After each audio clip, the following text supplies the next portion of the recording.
Chers amis, bonjour, ici Paul Mignot, chercheur en biologie pour la Science te parle. Je sais qu'on en parle beaucoup dans les médias français. Aujourd'hui, j'en ai entendu parler à la RTS, la radio-télévision suisse, qui ont fait un reportage sur un vote qu'il y a eu au Parlement suisse il y a quelques jours, 2-3 jours de ça. Donc au moment où je tourne cette vidéo, on est à peu près le 20 mars. Et qui a pour objectif d'aider l'Europe à s'armer et la Suisse à se protéger.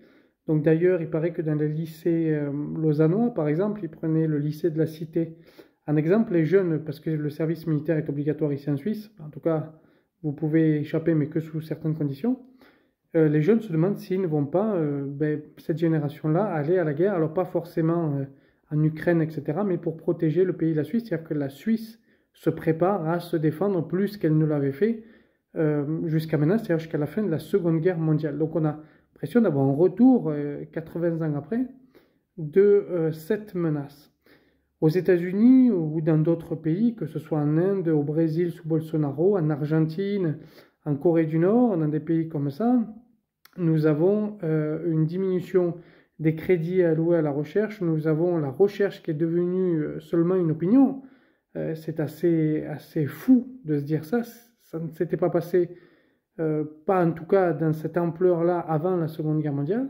Je me dis, en fait, on est en train de perdre un message et un langage qui est international parce que la science est un langage international qui relie l'humanité entre elles, qui la relie sous forme d'équations mathématiques, qui la relie sous forme d'équations physiques, qui la relie sous forme de formules chimiques, qui la relie sous forme de formules biologiques, de relations biologiques, de relations épidémiologiques, de cause à effet, de ce qu'on appelle les DAG, par exemple, etc. Bref, il y a une relation qui est assez forte au niveau de l'humanité avec ça.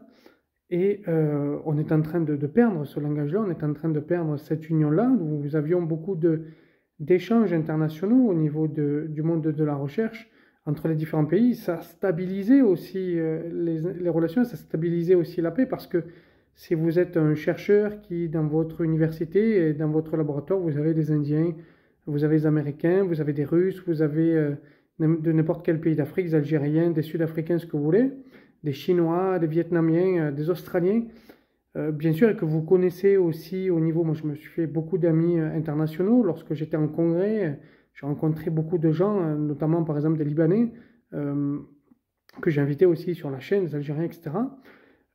Vous connaissez le monde et vous n'avez pas forcément envie de faire la guerre avec le monde puisque vous connaissez les humains, vous connaissez un peu les personnes, les cultures, vous échangez beaucoup. Et je crois qu'il y a deux dialogues internationaux, deux dialogues qui est compréhensible par tous les humains.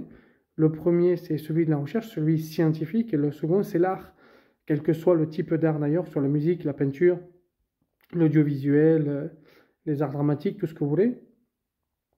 Ces deux dialogues-là rapprochent. Et je crois qu'on est en train de tuer ces dialogues-là et que l'on se prépare, le monde se prépare aujourd'hui très clairement à la guerre, le monde est en train de s'armer.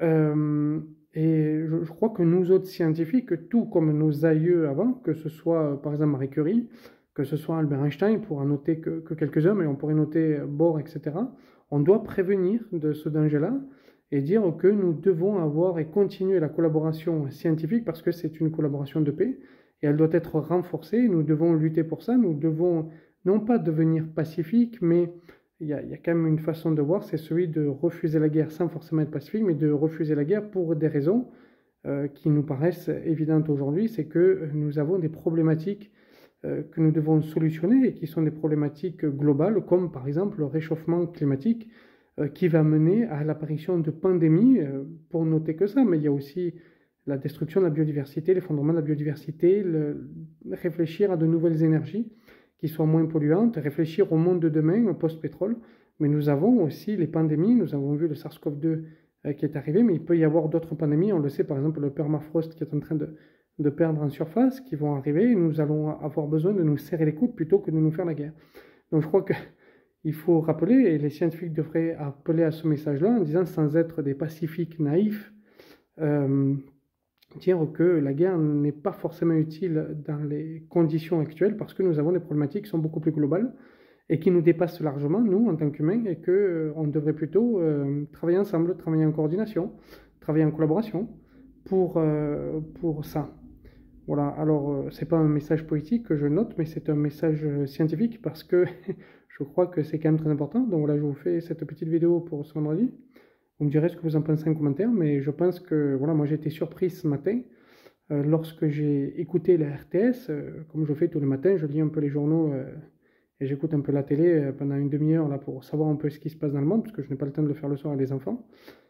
Et donc rapidement, c'est 7 heures du matin à peu près là. Et quand j'ai vu le reportage de la RTS 7 heures du mat, là, je me suis dit, il y a quand même, même si la Suisse se met là, c'est quand même un peu problématique. Donc voilà, ce que j'avais à dire, vous faites ce que vous voulez. Mais nous devons avoir deux enseignements nécessaires sur la science à l'heure actuelle. C'est que, un, la science n'est pas une opinion. Et que parce qu'on la pense comme opinion, eh bien, ça fait n'importe quoi, ça fait un monde de débiles, on ne va pas se mentir.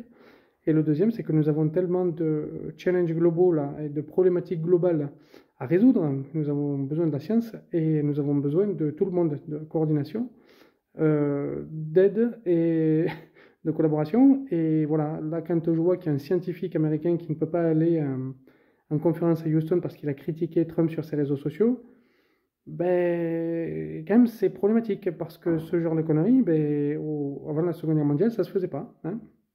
Donc là, je crois qu'on est une situation un peu plus différente. Bon, on est différents déjà, il ne faut pas comparer. Différents, mais peut-être plus problématique de ce point de vue-là. Donc je pense qu'il faut qu'on se ressaisisse là, un peu tous, quels que soient les partis que l'on a. Alors moi, je ne suis pas diplomate, je ne suis pas géopoliticien. Je comprends que les gens ont envie de vivre sur leur terre, que ce soit en Ukraine, que ce soit en Russie, que ce soit en Israël, que ce soit en Palestine, etc. Au Congo, je vois que ça bouge aussi au Congo, à Taïwan bientôt, la Chine. Les gens ont envie de vivre sur leur terre, tout à fait normal.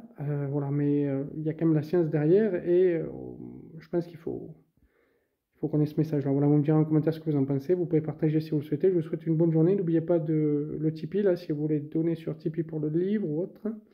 Merci, bonne journée, au revoir.